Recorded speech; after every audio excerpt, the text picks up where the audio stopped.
শুধু thank you? আদি ভাই না আসলে তো আমি বিয়েই করবো না। আহারে, দেখা যাবে?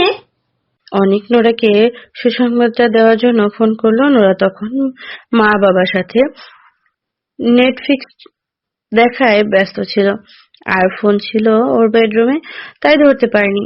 অনেক ওকে ফোনে না পেয়ে বড়সড় একটা মেসেজ পাঠালো।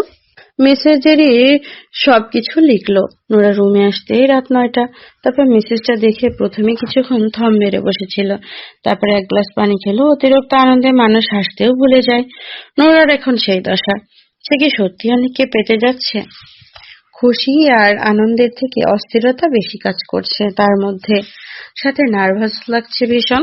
কালকে হবু শাশুড়ি মায়ের সাথে দেখা করতে যাবে। কিভাবে সাজবে, কি পরবে ভাবতে গেলেই মাথা ধরে আসছে। অনেককে ফোন করে জিজ্ঞেস করতে হবে। নোরা অনেককে ফোন দিল। অনেক ফোনের অপেক্ষাতেই ছিল। ফোনটা ধরেই বলল, কেমন লাগলো সারপ্রাইজটা? নোরা কাঁপা কাঁপা কণ্ঠে বলল, দারুণ। তার কণ্ঠে খুশির ঢেউ আছে পড়ছে। অনেক হেসে উঠল। নোরা বলল, কিভাবে হলো এসব? বলুন না, মা কিভাবে রাজি হলেন? অনেক ওকে সবকিছু বলল। নোরা বলল, তাহলে তো আলী ভাইয়াকে স্পেশাল করে একটা থ্যাঙ্কস দিতে হয়। তা তো অবশ্যই।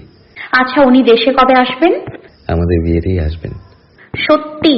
তাহলে আমি ওনাকে একবার পা ছুঁয়ে সালাম করতে চাই। অনেক হা হা করে হেসে বলল, ধুর বোকামে, ভাইয়া পা ছুঁয়ে সালাম করা পছন্দ করে না। পছন্দ আমিও করি না, কিন্তু ওনাকে করবই। উনি আমার কত বড় উপকার করেছে সেটা হয়তো উনি নিজেও জানে না। এইটুকু শ্রদ্ধা তো তার প্রতি দেখাতেই পারি। আচ্ছা, তোমার কি মনে হয় নোরা, মা যদি রাজি না হতো তাহলে আমি তোমাকে বিয়ে করতাম না? অবশ্যই করতাম। মা রাজি হোক আর না হোক, আমি তোমাকে বিয়ে করব। আপনি করলেও আমি করতাম না। মা ছেলের সম্পর্কে বিচ্ছেদ ঘটিয়ে নিজের সম্পর্ক করার কোনো আগ্রহ নেই আমার। জানতাম তুমি এটাই বলবে, আর এই জন্যই ভয়টা পাচ্ছিলাম। বাট এখন তো সব প্রবলেম সলভড। আমি আজকেই 2 রাকাত নফল নামাজ পড়ব। আমার যে কি খুশি লাগছে আপনাকে বোঝাতে পারবো না। উফ, একসাথে এতগুলো গুড নিউজ। বুঝেছো মিষ্টি পরি, আমিও খুব খুশি। আচ্ছা, কাল আমি কি পরে আসবো? শাড়ি পরবো নাকি সালোয়ার কামিজ? তোমার ইচ্ছা। আমার ইচ্ছা না, আপনি মায়ের ইচ্ছার কথা বলুন। আচ্ছা, তিথি আপু সবসময় কি পরে? তুমি আবার ওই মেয়েটার কথা বলছো? ওর সাবজেক্ট ক্লিয়ার, ফিনিশ। আর কখনো ওই মেয়ের নাম মুখে আনবে না। সরি, কিন্তু মা তো ওনাকে খুব পছন্দ করতো, তাই জানতে চাইলাম। তিথি তিথির জায়গায়, আর তুমি তোমার জায়গায়। তোমাকে ওর মতো হতে হবে না। তুমি নিজের মতো থাকো, নিজস্বতাকে হারিয়ে দিও না। এই তুমিটাকে আমার সবচেয়ে বেশি পছন্দ, বুঝেছো? বুঝেছি। জানেন, আমি না আমাদের বিয়ে নিয়ে খুব সুন্দর একটা স্বপ্ন দেখেছি আজকে। বাহ, তুমি এর মধ্যে বিয়ে নিয়ে স্বপ্ন দেখা শুরু করে দিয়েছো? আমি কি ইচ্ছে করে দেখেছি নাকি? ঘুমের মধ্যে দেখেছি। ঘুমের মধ্যে স্বপ্নে কি কারোর কন্ট্রোল থাকে? আচ্ছা, কি স্বপ্ন দেখেছো? সেটা কাল বলবো সামনাসামনি। এখন রাখছি। অনেককে কিছু বলতে না দিয়ে নোরা ফোন কেটে দিল। এদিকে অনেক মনে মনে চিন্তা করতে লাগলো কি স্বপ্ন হতে পারে। পরদিন সন্ধ্যায় অনেক বাইক নিয়ে চলে গেল নোরা বাসা থেকে আনতে। বাসার নিচে দাঁড়িয়ে নোরাকে ফোন করলো সে। এর আগেই নোরা বাইকের আওয়াজ শুনে বারান্দায় এসে দাঁড়িয়েছিল। ফোন ধরে বলল, তুমি একটু অপেক্ষা করো, আমি নামছি। ওকে। অনেক বাইকে ঠেস দিয়ে দাঁড়িয়ে অপেক্ষা করতে লাগলো। নোরা আজকে আবার ওকে তুমি করে বলছে। যতবার নোরার মুখ থেকে তুমি ডাকটা শুনে অনেকের বুকের মধ্যে ধাক্কা অনুভব করে। তার আশেপাশে সবকিছুই রঙিন মনে হয়। অদ্ভুত এক অনুভূতি। নোরা 5 মিনিটের মধ্যেই নিচে নামলো। ওকে দেখে অনেক কয়েক সেকেন্ডের জন্য পলক ফেলতেই ভুলে গেল। হাবার মতো হাঁ করে তাকিয়ে রইল। নোরাকে অন্যরকম লাগছে।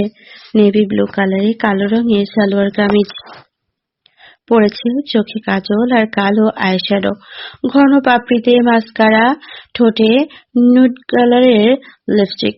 সামনের চুলগুলো বোধহয় কার্ল করে রেখেছে, ঠিক যেন রাতপরী। এত সুন্দর! নোরা সামনে এসে মাথা নিচু করে জিজ্ঞেস করলো, আমাকে কেমন লাগছে? অনেক তখনও ড্যাব ড্যাব করে তাকিয়েছিল। ঘোর লাগানো গলায় বলল, রাতপুরি। নোরা লজ্জা পেয়ে হাসলো। অনেক বলল, সামনে বসো। মানে? বাইকের সামনে বসতে বলেছি। নোরা সামনে উঠে বসলো। অনেকের সাথে এই পর্যন্ত যতবার বাইকে উঠেছে অনেক ওকে সামনেই বসিয়েছে, আর নোরা এটা ভীষণ ভালো লাগে। নোরা সামনে বসতেই অনেক ওর চুলে মুখ ডুবালো, তারপর লম্বা একটা শ্বাস নিল। কি মিষ্টি গন্ধ, অনেক আসক্ত এই গন্ধে। নোরার পিঠের চুলগুলো ছড়িয়ে ঘাড়ে একটা গভীর চুমু দিল অনেক। নোরা কেঁপে উঠলো, অস্থির গলায় বলল, কি করছো রাস্তার মাঝখানে এসব? কেউ দেখলে? দেখবে কিভাবে, শব্দ অন্ধকার। তবুও তুমি প্লিজ বাইক স্টার্ট দাও তো, না হলে কিন্তু আমি পেছনে বসবো। অনেক হেসে বাইক স্টার্ট দিল। রেস্টুরেন্টে পৌঁছানোর পর অনেক নোরাকে নিয়ে লিফটে উঠলো। লিফটে আরো মানুষ ছিল। নোরা জিজ্ঞেস করলো, আমরা কয় নম্বর ফ্লোরে যাচ্ছি? Top floor. হ্যাঁ। মানে ছাদে? হ্যাঁ, কিন্তু ছাদে কেন? দরকার আছে তাই। নোরা বুঝতে পারলো কি দরকার। রাজুক মুখে বলল, দেরি হয়ে যাবে না? হোক দেরি, দেরি করে যাওয়াটাই ভালো, দাম বাড়ে। ছাদে প্রচন্ড বাতাস, নোরার চুলগুলো এলোমেলো উঠছে। অনেক ওকে টান দিয়ে একটা উঁচু জায়গায় দাঁড় করালো, তারপর দেয়ালের সাথে চেপে ধরলো। নোরা বলল, মেকআপ নষ্ট হয়ে যাবে তো। মেকআপ বেশি ইম্পর্টেন্ট নাকি আমি? নোরা মিষ্টি হেসে বলল। তুমি? আধা ঘন্টা পর ওরা নিচে নামলো। ইলোরা, ইসাক, আনিকা সবাই একটা ফ্যামিলি টেবিল বুক করে রেখেছে। অনেক নোরা পৌঁছাতেই দেখলো সেখানে তিথি উপস্থিত। তিথিকে দেখে দুজনের হাসি মিলিয়ে গেল।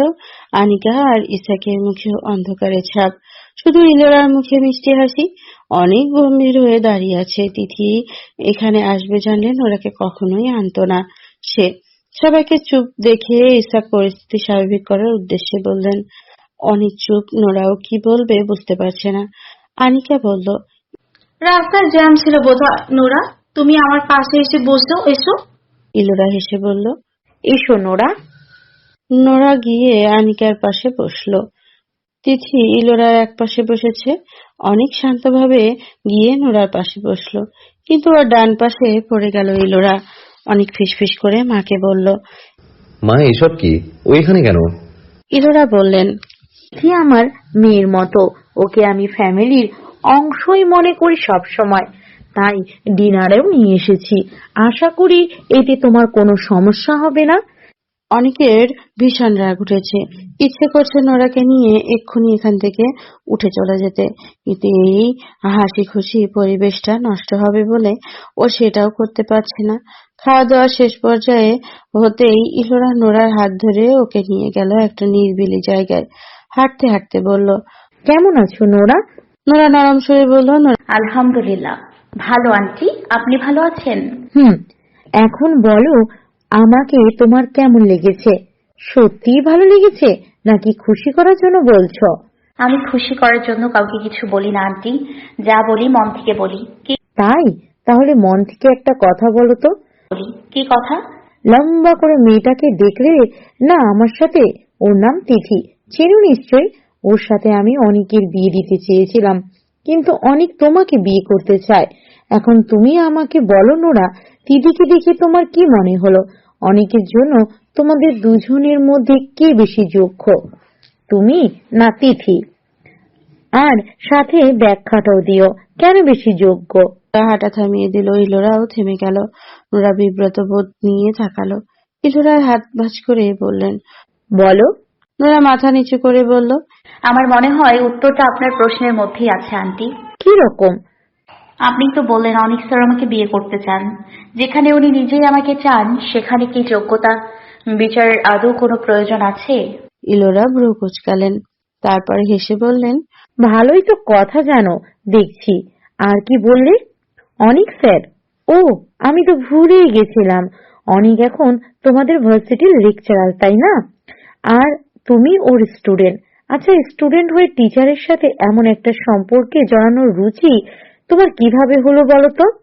নোরা মাথা নিচু করে আছে, তার চোয়াল ক্রমশ কঠিন হয়ে আসছে। ইলোরা একটু ঝুঁকে বললেন, এটা কি ঠিক? আর তোমার মা বাবাই বা কেমন? টিচারের সাথে মেয়ের বিয়ে দিতে উঠে পড়ে লেগেছেন। তোমার মতো এই কাজটা যদি আমার মেয়ে করতো না, তাহলে আমি ওকে এক চড় দিয়ে সোজা বানিয়ে ফেলতাম। ছেলে মেয়েদের ভার্সিটি কোচিং এ পাঠানো হয় লেখাপড়ার জন্য, টিচারদের সাথে ইটিস পিটিস করার জন্য নয়। যেখানে তুমি একজন ছাত্রী হয়ে তোমার থেকে 8-10 বছরের বড় শিক্ষকের সাথে প্রেম করতে পারো আর তোমার পরিবারও তাতে প্রশ্রয় দেয়, সেই পরিবারের শিক্ষা দীক্ষা সম্পর্কে আমার যথেষ্ট সন্দেহ আছে। নোরার চোখ ছলছল করছে, সে পলক ফেলতে পারছে না। চোখের জল গড়িয়ে পড়ার ভয়ে এখন কিছুতেই কাঁদা যাবে না। এমন পরিস্থিতিতে যারা কাঁদে তারা দুর্বল। নোরা নিজের দুর্বলতার পরিচয় দিতে চায় না।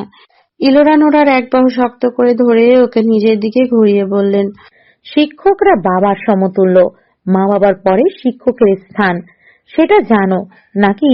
এটুকু শিক্ষাও পরিবার থেকে দেওয়া হয়নি। নোরা কিছু বলতে পারছে না, তার সবকিছু বিষাক্ত লাগছে। ইলোরা বললেন, অনেক তোমাকে বিয়ে করতে চাই বলে আনন্দে নাচছো, আবার আমাকেও বড় মুখ করে বলছো যোগ্যতা বিচারের প্রয়োজন নেই। বেয়াদবির চরম মাত্রা কাকে বলে সেটা তো তোমাকে দেখেই চিনতে হয় মেয়ে। তোমার বান্ধবীর অন্তর আর কীর্তি তো সব শুনেছি আফিয়া আপার কাছে। প্রেগনেন্সির নাটক করে ছেলেটাকে ফাঁসিয়ে বিয়ে করেছে। তোমাদের মতো মেয়ের কাজই তো এগুলো। চূড়ান্ত লজ্জাবোধ যদি থেকে থাকে তাহলে আর কখনো আমার ছেলের সামনে আসবে না তুমি। তোমার মতো বেহায়া মেয়ে আমার ছেলের যোগ্য কোনো দিন হতে পারবে না। কথাটা মাথায় ঢুকিয়ে নাও। আর অনেক তোমাকে ভালোবাসে বলেই যে তুমি ওর যোগ্য হয়ে যাবে এমনটা ভাবার কোনো কারণ নেই। কিন্তু আমার ছেলে ভালো মানুষ বলে তোমাকে বিয়ে করতে চাইছে, নইলে তোমার মতো মেয়েদের সাথে শুধু, আর বললাম না, যেটুকু সম্মান অবশিষ্ট আছে তা নিয়ে ভালোই ভালোই বিদায় হও, সেটাই তোমার জন্য মঙ্গল, আর অনেকের জন্য। ইলোরা কথাগুলো এক নিঃশ্বাসে বলে শেষ করলেন। তারপর গটগট করে হেঁটে চলে গেলেন ভেতরে।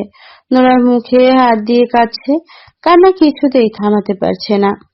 এর চেয়ে ওর 2 গালে 2টো চড় দিলেও কিচ্ছু মনে করতো না, তাই বলে এইভাবে অপমান। নোরা কাঁদতে কাঁদতে রেস্টুরেন্ট থেকে বেরিয়ে গেল। অনেক নোরাকে খুঁজতে বাইরে এসেছিল, সে দেখলো নোরা রেস্টুরেন্ট থেকে বেরিয়ে যাচ্ছে। অনেক গলা উঁচিয়ে অনেকবার ডাকলো, কিন্তু নোরা শোনেননি। নোরা বাসায় ঢুকে দেখলো মা বাবা একসাথে বসে টিভি দেখছেন। ঘরে টিভির লাইট বন্ধ, টিভির আলোতে আলোকিত হয়ে আছে ঘর। কল্পনা দরজা খুলে রান্নাঘরে চলে গেল। লীরা মেয়েকে হাসি মুখে জিজ্ঞেস করলো। লীরার প্রশ্নে নোরার আরো কান্না পেয়ে গেল। অন্ধকার রুমে সেটা দেখা যাচ্ছে না। আনিস হাসি মুখে মেয়ের দিকে তাকিয়ে আছেন। দুজনের দৃষ্টি উজ্জ্বল, হয়তো গল্প শোনার জন্য মুখিয়ে আছে। কিন্তু নোরা ওদের কি গল্প বলবে? অপমানের গল্প? কিভাবে হবু শাশুড়ি তাকে অপমান করে বের করে দিয়েছে সেই গল্প বলবে?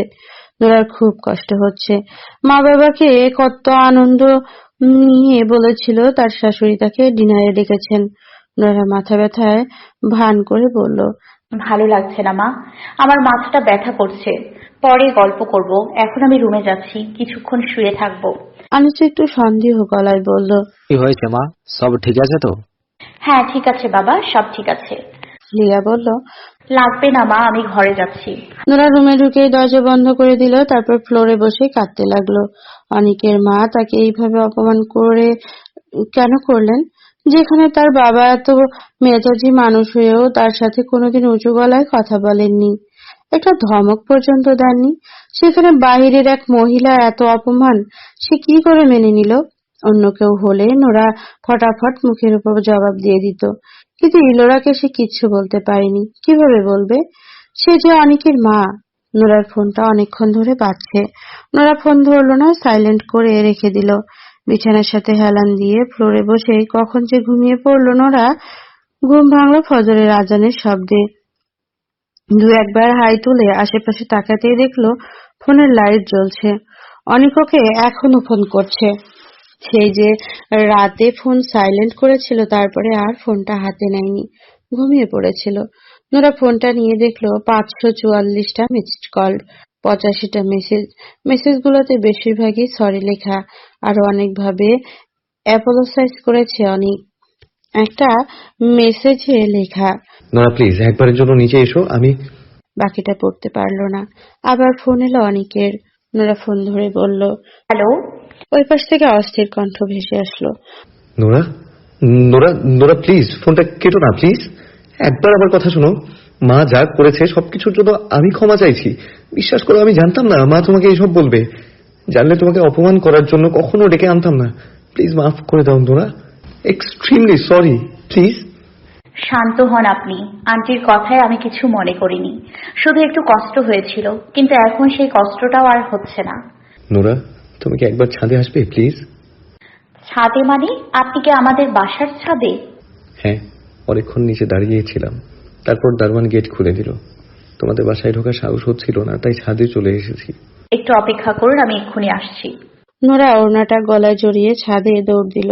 অনেকের কার্নিশে হাত রেখে দাঁড়িয়েছিল। নোরাকে দেখে সামনে এগিয়ে আসলো। নোরা দেখলো অনেকের ফোলা ফোলা দুটো চোখ, এলোমেলো চুল, অগোছালো অবস্থা। এই অবস্থাতে কত সুন্দর লাগছে দেখতে। মানুষটা কেন এত সুন্দর? অনেক একটু টু শব্দ করলো না। হঠাৎ নোরাকে কোলে তুলে নিল, তারপর ওকে দেওয়ালের উপরে বসিয়ে ওর সামনে হাঁটু গেড়ে বসলো। নোরা বুঝতে পারছে না অনেক কি করতে চাইছে। অনেক নোরার পা দুটো চেপে ধরে তারপর করুণ দৃষ্টিতে তাকিয়ে বলল, পায়ে পড়ি নোরা, প্লিজ মাফ করে দাও। নোরা অবাক হয়ে গেল। পা ছাড়ানোর চেষ্টাও পারছে না। বেশি ছোটাছুটি করলে পেছন দিয়ে দুম করে পড়ে যাবে। অনেক যে মাঝে মাঝে কি পাগলামি করে। নোরা পা গুটিয়ে নিতে নিতে বলল, পা ছাড়ুন প্লিজ। আপনি আমার পায়ে হাত দিলে আমার পাপ হবে। আর তোমার কাছে ক্ষমা না চাইলে আমার পাপ হবে। প্লিজ ক্ষমা করে দাও আমাকে। এখানে আপনার তো কোনো দোষ নেই, আপনি কেন ক্ষমা চাইছেন? দোষ আমারই, এমন মায়ের সন্তান হয়ে জন্ম নেয়াই আমার দোষ। প্লিজ মায়ের সম্বন্ধে সব বলবেন না। তাহলে আর কি বলবো? আমার মন ভেঙে গেছে বলে আমি কষ্ট পাচ্ছি না নোরা। তোমার অপমানের যন্ত্রণাটা আমাকে জ্বালিয়ে পুড়িয়ে খাচ্ছে। বাকি এজন্য আমি কোনোদিনও ক্ষমা করব না। মা খুব অন্যায় করেছে, খুব খুব খুব অন্যায়। বাদ দিন এসব কথা, যা হওয়ার হয়ে গেছে। আর আন্টির কথায় আমি কিচ্ছু মনে করিনি। একটু কষ্ট পেয়েছিলাম ঠিকই, কিন্তু এখন সেই কষ্টটা একদম হজম হয়ে গেছে, বলতে পারেন হারিয়ে গেছে। আপনাকে দেখে, আপনার এসব পাগলামি দেখে এখন কি মনে হচ্ছে জানেন?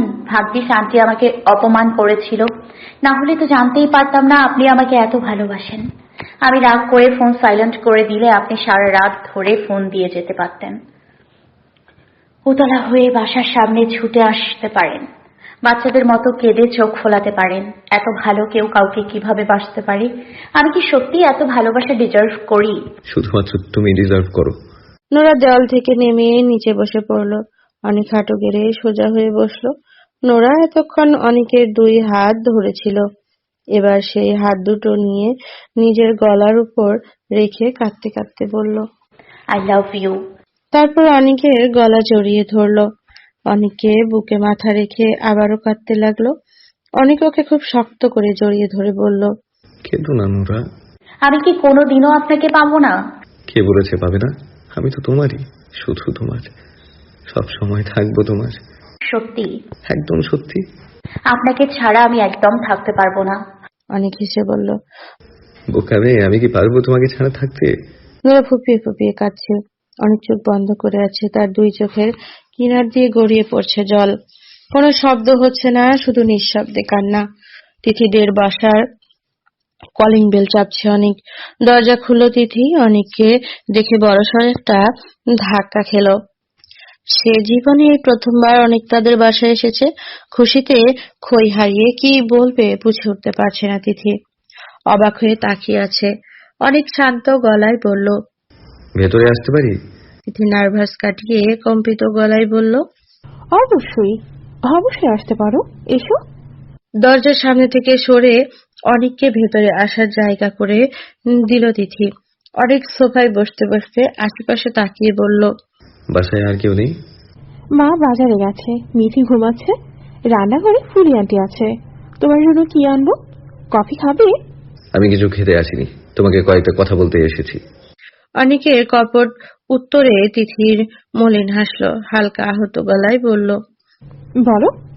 অনেক পাশের সোফাটার দিকে ইশারা করে বলল, বসো। তিথি বলল। অনেক জিজ্ঞেস করলো সাবলীল ভঙ্গিতে, তিথি, আমাকে ভালোবাসো? তিথি সলজ্জে নিশ্চুপ গলায় জবাব দিল, বাসি তো। আমি বাসি না। অনেকের উত্তরটা আগুনের ফুলকির মতো ছিটকে পড়ল তিথির বুকে। অসহনীয় যন্ত্রণা অনুভব হতে লাগলো মুহূর্তেই। অনিক আবার বলল, জোর করে যে ভালোবাসা হয় না এতটুকু তো জানো। ভালোবাসতে অনুভূতির প্রয়োজন। সেই অনুভূতি যদি মরে যায় তাহলে ভালোবাসা আসবে কি করে? তিথি কোনো জবাব দিল না। অনেক হ্যালো বন্ধুরা, পরবর্তী পার্ট খুব তাড়াতাড়ি আসবে, তো সবাই অপেক্ষায় থাকো। আর চ্যানেলটি যারা এখনো সাবস্ক্রাইব করনি তারা পরবর্তী পার্ট দেখার জন্য চ্যানেলটি সাবস্ক্রাইব করে রেখো। ধন্যবাদ সবাইকে, আমাদের সাথেই থেকো।